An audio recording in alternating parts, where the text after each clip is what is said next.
Požar bo v parlament očitno prišel kar z avtobusom.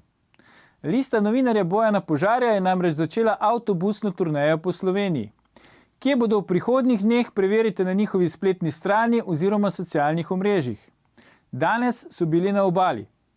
To je bila ločevalna 133. oddaja VE Faktor. Spremljajte nas tudi jutri, ko boste z nami Bernard Brščič in Rado Pezdir. Če nas ne boste, vam ne bo, tako kot naši dosedanji politični eliti, čisto nič jasno. In ne pozabite, ni vseeno, kdo kaj reče.